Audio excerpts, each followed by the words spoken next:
Hello students, welcome back to Sapphire Blue Chem Spark.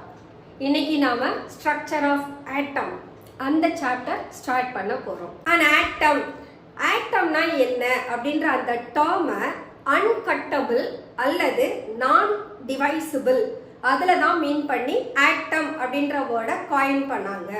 ஆக்சுவலா இந்த வேர்டை காயின் பண்ணவங்க Greek philosophers and Indian philosophers. But இது நடந்தது 400 இயர்ஸ்க்கு முன்னாலேயே நடந்துடுச்சு. ஒரு ஆட்டம்ன்றதை எப்படி சயின்டிபிக் பேசிஸ்ல கொடுக்கலாம் அப்படின்றத ஜான் டால்டன் இன் 1808 அவருடைய பாஸ்ட்லேட்ஸ் வழியா எக்ஸ்பிளைன் பண்றாரு.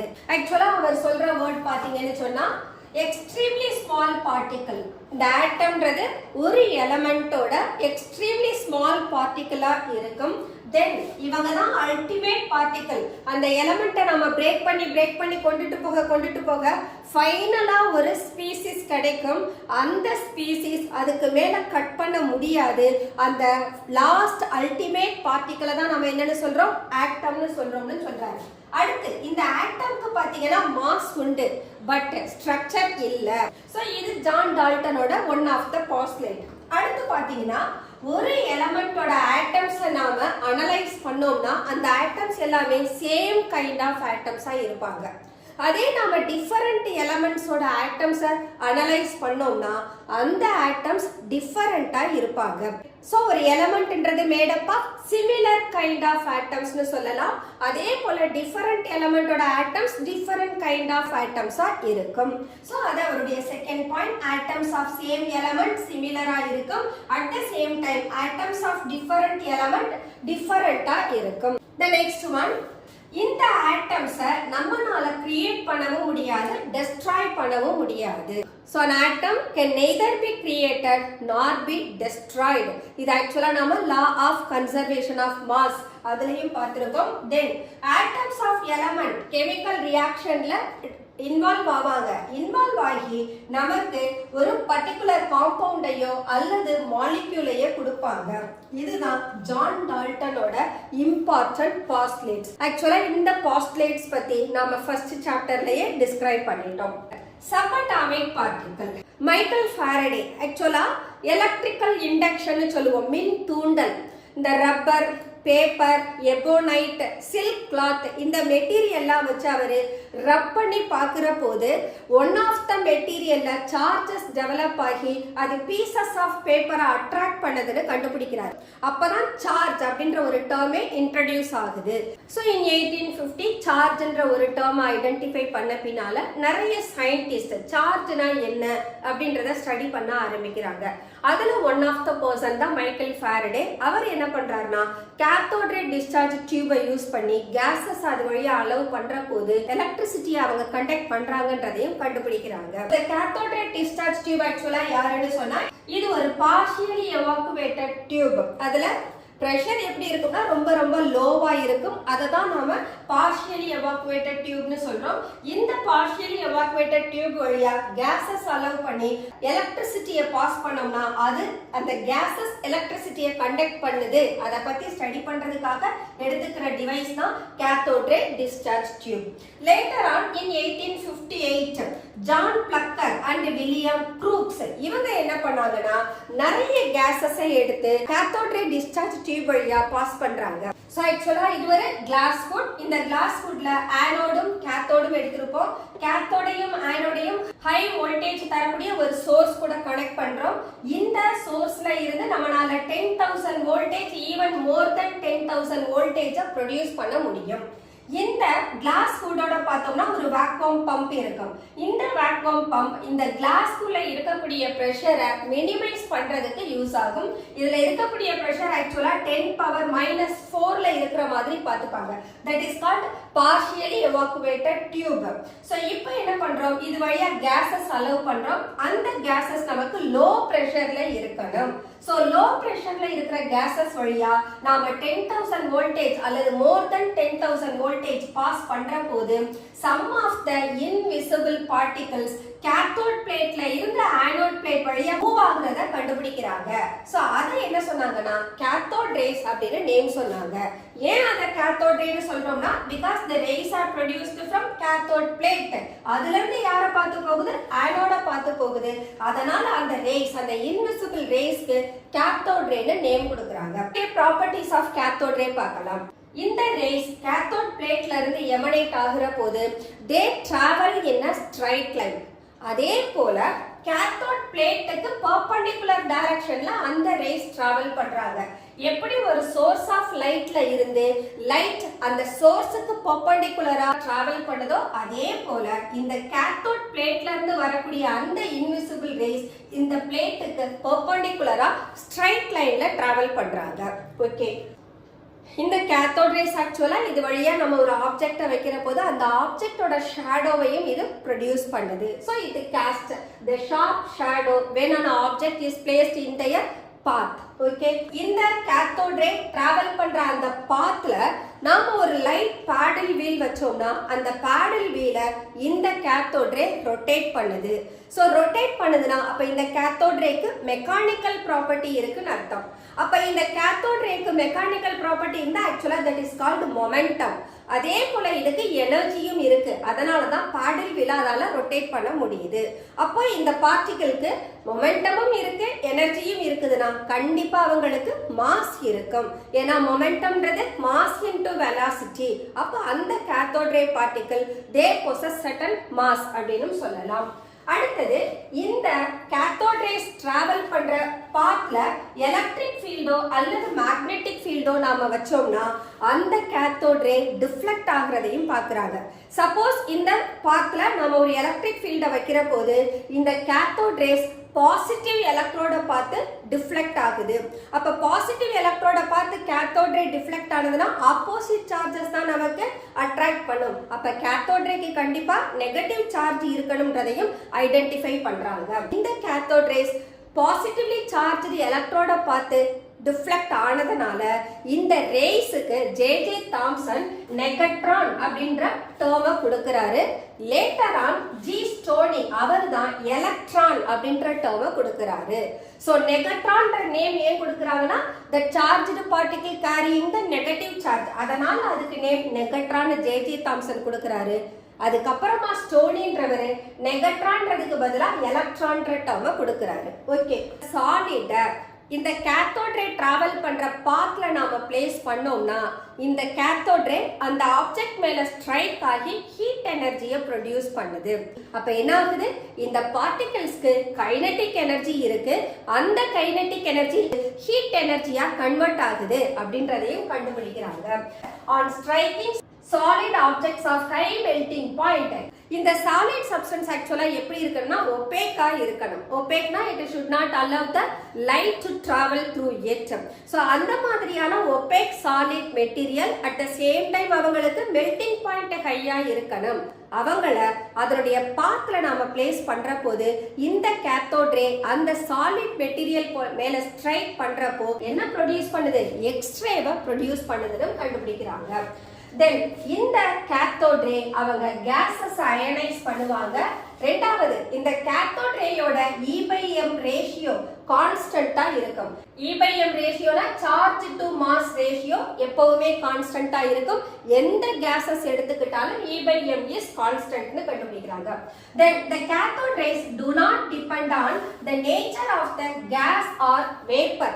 நாம எந்த டைப் ஆஃப் கேஸ் எடுத்துக்கிறோம் அல்லது எந்த டைப் ஆஃப் வேப்பர் எடுத்துக்கிறோம் அதோட நேச்சரை பொறுத்து கேத்தோட் ரேஸ் நமக்கு டிபெண்ட் பண்ணாது. These are the properties of cathode rays. The next one, information about electron. Electron ரெஸ்ட்ல இருக்கிற போது அதோட mass 9.1 into 10 power minus 28 gram. இதே நாம கிலோகிராம்ல சொன்னோம்னா இந்த வேல்யூ 9.1 into 10 power minus 31 கிலோகிராம்னு போகும். சோ இந்த மாஸ நாம அட்டாமிக் மாஸ் யூனிட்ல கொடுத்தோம்னா அதோட வேல்யூ 0.000549 அட்டாமிக் மாஸ் யூனிட் அல்லது இதோட வேல்யூவை 5.49 into 10 power minus 4 atomic mass யூனிட்னு கொடுக்கலாம். இதோட மாஸ் எதுக்கு ஈக்குவலா இருக்கும்னு சொன்னா 1/1837 of the mass of hydrogen atomக்கு ஈக்குவலா இருக்கும். The next one, according to Einstein's theory of relativity, இங்க அதோட ரெஸ்ட்ல இருக்கிற போது எலக்ட்ரானோட மாஸ் இது 9.1 into 10 power minus 28 gram. Suppose இப்ப எலக்ட்ரான் மூவ்ல இருக்கு, எலக்ட்ரான் மூவிங்ல இருக்கிற போது அதோட மாஸ் எவ்வளவு இருக்கும் அப்படின்னா the mass of electron in motion m dash equal to m by square root of 1 minus u by c the whole square. இந்த ஃபார்முலா வழியா ஒரு எலக்ட்ரான் அதனுடைய மாஸ மோஷன்ல இருக்கிற போது கண்டுபிடிக்கலாம். இங்க m அப்படின்றது மாஸ் ஆஃப் த எலக்ட்ரான், uன்றது அந்த எலக்ட்ரானோட வெலாசிட்டி, cன்றது ஸ்பீட் ஆஃப் த லைட். எப்போ இந்த velocity of electron speed of the லைட்டுக்கு ஈக்குவல் ஆகுதோ அப்போ இந்த வேல்யூ என்ன ஆயிடும்? 1 ன்னு மாறிடும். அப்போ 1 minus 1 equal to 0 ன்னு மாறிடும். அப்ப m by 0 என்னவா மாறும்? இன்ஃபினிட்டியா மாறும். So mass of the electron in motion it becomes infinity. இந்த வேல்யூவை நாம ஐன்ஸ்டைனோட தியரி ஆஃப் ரிலேட்டிவிட்டில இருந்து கண்டுபிடிக்கிறோம். So we can say the mass of moving electron is infinity when its velocity is equal to speed of the light. அப்போ லைட்டோட ஸ்பீட்ல electron travel பண்ற போது அதனுடைய மாஸ் நெக்லிஜிபிளா இருக்கும், அல்லது நாம அதை இன்ஃபினிட்டினும் சொல்லலாம். Okay, the energy of free electron is negative. So இந்த எலக்ட்ரானோட எனர்ஜி நெகட்டிவா இருக்கிறதுனால தான் இந்த எலக்ட்ரான் அதோட ஆர்பிட்ல ரிவால்வ் ஆகுற போது நியூக்ளியஸால அட்ராக்ட் ஆகுது அப்படின்ற கான்செப்டையும் நாம சொல்றோம். The next one is charge to mass ratio E by m. ஆக்சுவலா இந்த சார்ஜ் டு மாஸ் ரேஷியோவை ஜே தாம்சன் in 1897 மெஷர் பண்றாரு. இதுக்கு இவர் என்ன பண்ணாருன்னா கேத்தோட் ரே டியூபை யூஸ் பண்றாங்க. கேத்தோட் ரே டியூப் வழியா கேத்தோட் ரேவை ஸ்ட்ரைட் லைன்ல பாஸ் பண்றோம். அலோவ் பண்ற போது இந்த cathode ray magnetic field as well as electric field வழியா இந்த ரே டிராவல் பண்ணுது. அதே சமயம் இந்த கேத்தோட் ரே எலக்ட்ரிக் ஃபீல்டுக்கும் பெர்பெண்டிகுலரா இருக்கும், மேக்னெட்டிக் ஃபீல்டுக்கும் பெர்பெண்டிகுலரா இருக்கும். அடுத்த பாயிண்ட், எலக்ட்ரிக் ஃபீல்டும் மேக்னெட்டிக் ஃபீல்டும் ஒருத்தருக்கு ஒருத்தர் பெர்பெண்டிகுலரா இருப்பாங்க. அந்த கண்டிஷன்ல கேத்தோட் ரே இந்த ரெண்டு ஃபீல்டு வழியாவும் டிராவல் பண்ற போது அவங்க அது டிஃப்ளெக்ட் ஆகி வேற 2 பாயிண்ட்ஸ்ல அவங்களுடைய டிஃப்ளெக்ஷன் நமக்கு ஃபால் ஆகும்.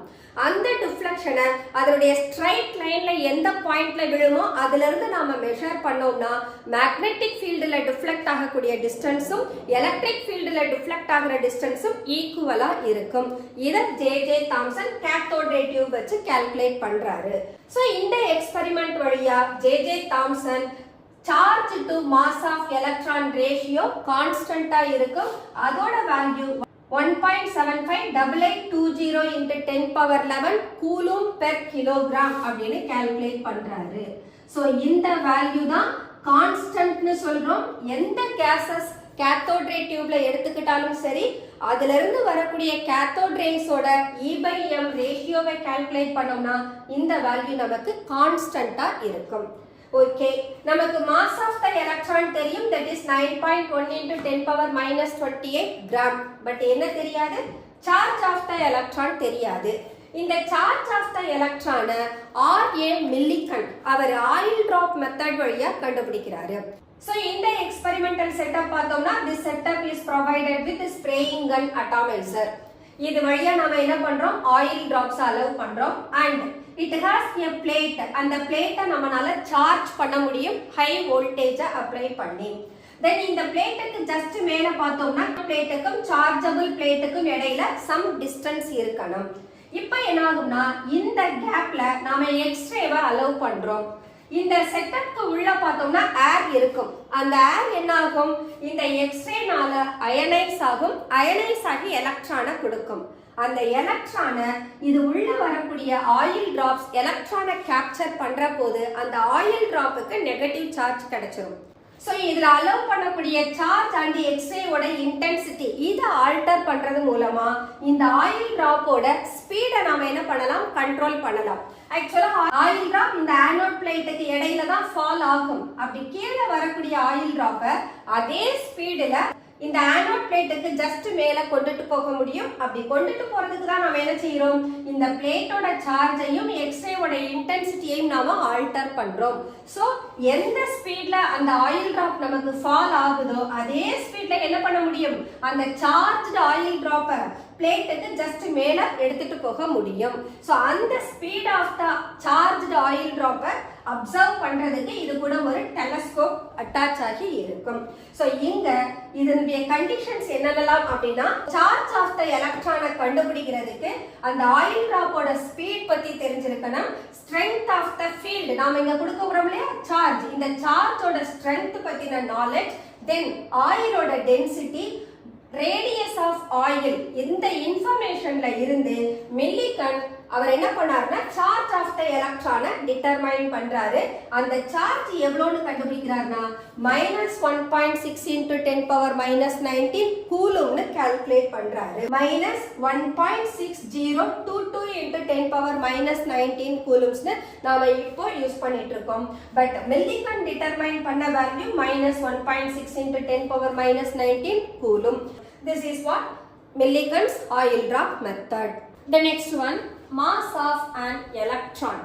நாம charge to mass ratio Thomson's எக்ஸ்பெரிமெண்ட்ல இருந்து கண்டுபிடிக்கிறோம். Then charge of the electron Millikan's ஓட oil drop methodல இருந்து calculate பண்ணிட்டோம். இப்ப charge to mass ratio தெரியும், charge of the electron தெரியும்.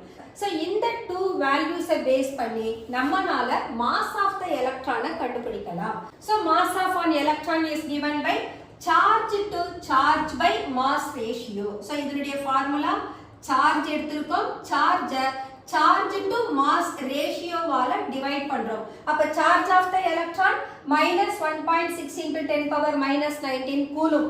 இந்த சார்ஜ் எலக்ட்ரானுக்கு நெகட்டிவ் சார்ஜ்ன்றதுனால தான் இந்த நெகட்டிவ் எடுத்துக்கிறோம். பட் நமக்கு மாஸ் நெகட்டிவா இருக்க முடியாது, அதனால நம்ம என்ன பண்றோம் அந்த நியூமரிக்கல் வேல்யூ மட்டும் எடுத்துக்கிறோம். So charge of the electron is 1.6 × 10⁻−19 coulomb divided by charge to mass ratio is 1.758820 × 10⁻11 coulomb per kilogram. So இந்த வேல்யூவை நாம டிவைட் பண்ணோம்னா ஆக்சுவலா 0.91094 × 10⁻−13 வரும். இத நாம ஒரு டெசிமல் தள்ளி வைக்கிறதுனால 9.1094 × 10⁻−31 கிலோகிராம் கிடைக்கும். This is what mass of the electron. The next one, discovery of proton. ஆக்சுவலா cathode ray discharge tube ஸ்லைட்டா நாம என்ன பண்றோம்னா மாடிஃபை பண்றோம். அங்க cathode ray discharge tubeல கேத்தோடும் இருந்தது, ஆனோடும் இருந்தது. அவங்க ரெண்டு பேருக்கும் இடையில ஒரு high charge potential difference apply பண்ண போது கேத்தோடுல இருந்து ஆனோட பார்த்து ரேஸ் டிராவல் பண்ணுதுன்னு சொன்னோம். அங்க எந்த கேசஸ் வேணாலும் எடுத்து ஸ்டடி பண்ணலாம் அப்படின்றதையும் சொன்னோம். அந்த அட் த சேம் டைம் அந்த டியூப் நமக்கு பார்ஷியலி எவாக்குவேட்டடா இருக்கணும். Same condition. பட் இங்க என்ன பண்ண போறோம்னா கேத்தோட பெர்ஃபோரேட்டட் கேத்தோட எடுத்துக்க போறோம். பட் கேத்தோட் ரே டிஸ்சார்ஜ் டியூப்ல கேத்தோட் பெர்ஃபோரேட்டடா இருக்காது. பெர்ஃபோரேட்டட்னா அதுல ஹோல்ஸ் இருக்கும்னு அர்த்தம். இந்த எக்ஸ்பெரிமெண்ட்ல நாம கேத்தோட பெர்ஃபோரேட்டட் கேத்தோட எடுத்துக்கிறோம். ஆனோடு இருக்கு. சோ இந்த ஆனோடையும் கேத்தோடையும் ஒரு ஹை பொட்டன்ஷியல் டிஃபரன்ஸ் தரக்கூடிய சோர்ஸ் கூட கனெக்ட் பண்றோம். சேம் திங் இந்த டிவைஸ் கூட ஒரு வாக்வம் பம்ப் அட்டாச் பண்ணிருக்கோம். இந்த vacuum pump pressure inside the tube reduce பண்றதுக்கு ஹெல்ப் பண்ணும். இப்போ நாம டிஃபரண்ட் டைப்ஸ் ஆஃப் கேஸஸ் எடுத்து அனலைஸ் பண்றோம். அனலைஸ் பண்ற போது when we employ the high potential difference across the electrode, இங்க கேத்தோட்ல இருந்தும் ரேஸ் ப்ரொடியூஸ் ஆனது, அதே போல ஆனோட்ல இருந்தும் ரேஸ் ப்ரொடியூஸ் ஆகி இந்த பெர்ஃபோரேட்டட் கேத்தோட் வழியா டிராவல் பண்ணது. So இந்த ரேஸ் ஆக்சுவலா ப்ரொடியூஸ் ஆகல, it seems to be produced from anode to cathode அப்படின்ற ஒரு அப்பியரன்ஸ் வந்தது. So அந்த ரேஸ் ஆக்சுவலா canals of cathode plate வழியா வர்றதுனால இந்த ரேஸ் canal ரேன்னு சொல்றோம். அல்லது இவங்க ஆனோட்ல இருந்து வர்றாங்க அப்படின்றதுனால இத நாம ஆனோட் ரேஸ்னு சொல்லலாம். So இந்த பாசிட்டிவ்லி சார்ஜ்டு எலக்ட்ரோட்ல இருந்து வெளியில வர்ற ரேஸை நாம கேனல் ரேஸ்னு சொல்லலாம் அல்லது ஆனோட் ரேஸ்னு சொல்லலாம். சோ இந்த கேனல் ரேஸோட ப்ராப்பர்ட்டிஸை கேத்தோட் ரேஸோட ப்ராப்பர்ட்டிஸோட கம்பேர் பண்ணலாம். சோ ஆக்சுவலா இந்த கேனல் ரேஸும் கேத்தோட் ரே போலவே they travel in a straight line. இவங்களும் ஒரு ஆப்ஜெக்டை நாம அதோட வழியில பிளேஸ் பண்ணோம்னா அதோட ஷேடோவை ப்ரொடியூஸ் பண்ணும். ஒரு லைட் பேடல் வீல வச்சோம்னா அதையும் ரொட்டேட் பண்ணும். சோ இந்த ரேஸை நாம எலக்ட்ரிக் அண்ட் மேக்னெட்டிக் ஃபீல்டில் எடுத்துட்டு போறப்போ கேத்தோட் ரேஸ் எந்த டைரக்ஷன்ல டிஃப்ளெக்ட் ஆகுதோ அதுக்கு ஆப்போசிட் டைரக்ஷன்ல இந்த ஆனோட் ரேஸ் டிஃப்ளெக்ஷன் கொடுக்கும். பட் இங்க கேத்தோட் ரேஸ் நமக்கு அதனுடைய ray is independent of nature of the gas அப்படின்னு சொன்னோம். இங்க பாத்தீங்கன்னா இந்த anode rays that depends on the nature of the gas. So என்ன டைப் ஆஃப் கேஸ் எடுத்துக்கிறோமோ அதுக்கு தகுந்தா போல தான் நமக்கு ஆனோட் ரே ப்ரொடியூஸ் ஆனது. சம்டைம்ஸ் அந்த ஆனோட் ரேஸோட சார்ஜ் பார்த்தீங்கன்னா மல்டிபிள் சார்ஜாகவும் இருந்தது. The lightest and smallest charged particle நமக்கு H+ அயான் மட்டும்தான் கொடுத்தது. ஸோ அந்த H+ அயானை தான் நாம புரோட்டான் அப்படின்னு சொல்றோம். ஸோ இந்த ஆனோட் ரேஸ் கேஸஸோட நேச்சரை டிபெண்ட் பண்றதுனால இந்த E/m வேல்யூ டிஃபர் ஆனது. ஆனா E/m வேல்யூ கேத்தோட் ரேஸ்க்கு கான்ஸ்டன்டா இருக்கும். ஏன்னா இது independent of nature of the gas. But anode ரேஸோட E/m ratio nature of the கேஸை டிபெண்ட் பண்றதுனால இந்த வேல்யூ நமக்கு கான்ஸ்டன்டா இருக்காது. ஸோ இந்த மெத்தட்ல இருந்து the smallest and lightest positive ion யாருன்னா H+ அயான். நம்ம ஹைட்ரஜன் கேஸை இந்த எக்ஸ்பெரிமெண்ட்ல எடுத்துக்கிற போது இதுல இருந்து நமக்கு கிடைச்ச smallest and lightest positive ion is H+ ions. அதனால இதை நாம என்ன பேர்ல சொல்லலாம்? புரோட்டான்னு சொல்லலாம். The next one, discovery of neutrons. Actually neutron அப்படின்றது ஒரு third subatomic particle. ரூதர்ஃபோர்டோட கோல்டு ஃபாயில் எக்ஸ்பெரிமெண்ட் வழியா ஒரு ஆட்டமோட மாஸை டிஸ்கஸ் பண்ற போது அங்க எலக்ட்ரானோட மாஸ் அவர் நெக்லிஜிபிள்னு சொல்லிடுறாரு. அட் த சேம் டைம் அந்த ஆட்டம்ஸ்க்கு பாத்தீங்கன்னா நம்பர் ஆஃப் புரோட்டான்ஸ் எத்தனை டைம் இருக்கோ அது போல டபுள் த டைம் அதோட மாஸ் இருக்குன்றதையும் கண்டுபிடிக்கிறாரு. அப்ப அந்த மாஸ் டபுள் த டைம்னு வர்றப்போ கண்டிப்பா அங்க ஒரு தேர்ட் பார்ட்டிகிள் இருக்கணும். ஆனா அந்த தேர்ட் பார்ட்டிகிளுக்கு சார்ஜ் இருக்காது. அப்ப அது ஒரு நியூட்ரல் பார்ட்டிகிளா இருக்கும். இது ரூதர்ஃபோர்டோட அசம்ஷன். அந்த அசம்ஷனை ஜேம்ஸ் சாட்விக் என்ன பண்றாருன்னா ஒரு பெரிலியம் நியூக்ளியை ஆல்பா நியூக்ளியை வச்சு பம்பார்ட் பண்ற போது he got carbon nuclei and a neutral particle neutron. Rutherford இப்படி ஒரு பார்ட்டிகிள் இருக்கலாம்னு சொல்றாரு. அத ஜேம்ஸ் சாட்விக் இந்த ரேடியோ ஆக்டிவ் ரியாக்ஷன் வழியா கண்டுபிடிக்கிறாரு. சோ ஆல்பா பார்ட்டிகிள் அப்படின்றது ஒரு ஹீலியம் நியூக்ளியை, அதோட மாஸ் 4 இருக்கும், அட்டாமிக் நம்பர் 2 இருக்கும். இங்க பெரிலியம் அண்ட் அதோட அட்டாமிக் நம்பர் 4 பெரிலியம் 9 எடுத்துக்கிறோம். சோ இவங்க பம்பார்ட் ஆகுற போது நமக்கு கார்பன் 12 ஐசோடோப்பும் நியூட்ரானும் கிடைக்குது. இப்போ நீங்க ஈக்குவேஷனை பேலன்ஸ் பண்றப்போ மாஸ் நம்பரையும் அட்டாமிக் நம்பரையும் பேலன்ஸ் பண்ணணும். 9 + 4 13, 12 + 1 13, 2 + 4 6, 6 + 0 6. So the equation is balanced to 1. So James Chadwick discovered neutron. Okay, இப்போ நாம மூணு சபட்டாமிக் பார்ட்டிகிள்ஸும் பார்த்துட்டோம். Proton, electron, neutron. அப்ப இந்த சபட்டாமிக் பார்ட்டிகிளோட எந்தெந்த வேல்யூஸ்லாம் கான்ஸ்டன்டா இருக்கும்? ஃபார் எக்ஸாம்பிள் மாஸ் கண்டுபிடிக்கலாம், சார்ஜ் கண்டுபிடிக்கலாம், ஸ்பெசிபிக் சார்ஜ் கண்டுபிடிக்கலாம். ஸோ அதோட வேல்யூஸை இப்போ டேப்லேட் பண்ணியிருக்கோம். ஒரு மாஸ் ஆஃப் எலக்ட்ரான அட்டாமிக் மாஸ் யூனிட்ல சொன்னோம்னா தட் மேக்ஸ் 0.00054.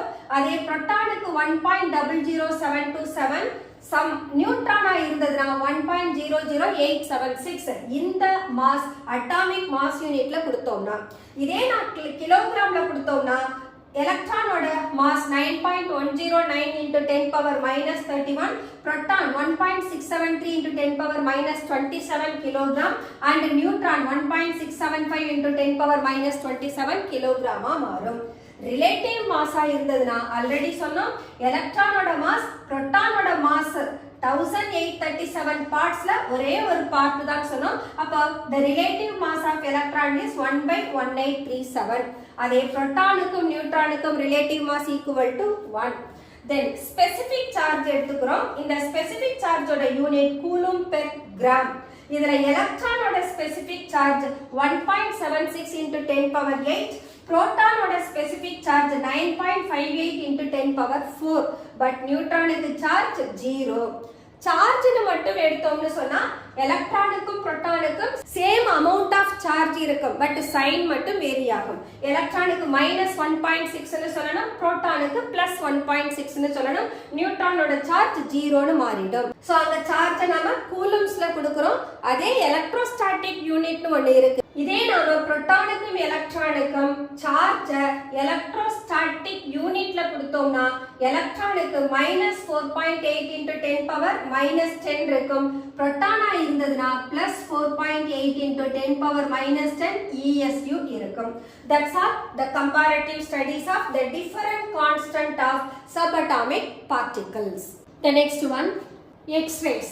Actually X-ray எப்படி produce ஆகும்னு சொன்னோம். So X-rays are produced by striking cathode rays on opaque solid object of high melting point. So இந்த X-rays க்கு பார்த்தோம்னா இதனுடைய penetrating power is much greater and இது ஒரு type of electromagnetic radiation and இந்த X-rays clinical laboratories ல use பண்றோம் for diagnosing purposes காக. The next one, radioactivity. ஒரு ரேடியோ ஆக்டிவ் சப்ஸ்டன்ஸை லெட் கண்டெய்னர்ல எடுத்துக்கலாம். அந்த ரேடியோ ஆக்டிவ் சப்ஸ்டன்ஸ் என்ன பண்ணும்னா ஸ்பான்டேனியஸா ஆல்பா ரே, பீட்டா ரே, காமா ரேயை எமிட் பண்ணிட்டே இருக்கும். எப்போ அந்த ரேடியோ ஆக்டிவ் சப்ஸ்டன்ஸ் கம்ப்ளீட்டா லெட் எலமெண்டா மாறுது அது வரைக்கும் அந்த ப்ராசஸ் ஸ்பான்டேனியஸா நடந்துகிட்டே இருக்கும். ஸோ இந்த எக்ஸ்பெரிமெண்ட்டை நாம ஒரு ரேடியோ ஆக்டிவ் சப்ஸ்டன்ஸை லெட் கண்டெய்னர்ல எடுத்துக்கிறோம். இந்த லெட் கண்டெய்னர் என்ன பண்ணணும்னா இந்த ரேஸை அப்சார்ப் பண்ணக்கூடியது, வெளியில இந்த ரேடியோ ஆக்டிவ் ரேஸை வெளியில விடாது, அதனால லெட் கண்டெய்னர்ல எடுத்துக்கிறோம். ஸோ இந்த ரேடியோ ஆக்டிவ் சப்ஸ்டன்ஸ்ல இருந்து வரக்கூடிய ரேஸை ஒரு எலக்ட்ரோட் பிளேட் வழியா நம்ம அலோவ் பண்ற போது, so this is the negatively charged plate. இந்த நெகட்டிவ்லி சார்ஜ்டு பிளேட்டை பார்த்து ஹீலியம் ஆல்பா ரேஸ் டிஃப்ளெக்ட் ஆகுது. அதே சமயம் பாசிட்டிவ்லி சார்ஜ்டு எலக்ட்ரோட பார்த்து பீட்டா ரேஸ் டிஃப்ளெக்ட் ஆகுது. காமா ரேஸ் பாத்தீங்கன்னா எந்த டிஃப்ளெக்ஷனும் இல்லாம ஸ்ட்ரைட்டா டிராவல் பண்ணுது. சோ இதுல இருந்து என்ன சொல்லலாம், ஆல்பா ரே அப்படின்றது ஒரு ஹீலியம் நியூக்ளியை carrying the positive charge. Beta ரேன்றது ஒரு நெகட்டிவ்லி சார்ஜ்டு பார்ட்டிகல், அதை எலக்ட்ரான்னு சொல்லலாம். அதுக்கு மாஸ் 0வா இருக்கும், சார்ஜ் வந்து நெகட்டிவா இருக்கும். அதே சமயம் இந்த காமா ரே இதுக்கு மாஸும் கிடையாது, சார்ஜும் கிடையாது. பட் இந்த காமா ரே எக்ஸ்ரே போலவே ஒரு எலக்ட்ரோமேக்னெட்டிக் ரேடியேஷன் அண்ட் எலக்ட்ரோமேக்னெட்டிக் வேவ்னு சொல்லலாம். பட் இந்த காமா ரேயோட பெனிட்ரேட்டிங் பவர் எக்ஸ்ரேயை விட அதிகமா இருக்கும். சோ ஆல்பா பார்ட்டிகல் அப்படின்றத ஹீலியம் 4 ஹீலியம் 2+ அயான் எடுத்துக்கிறோம். இந்த ஹீலியம்க்கு மாஸ் நம்பர் 4ஆ இருக்கும், அட்டாமிக் நம்பர் 2ஆ இருக்கும். அதே பீட்டா பார்ட்டிகல்ன்றது E0 -1 எடுத்துக்கிறோம். This is beta ray.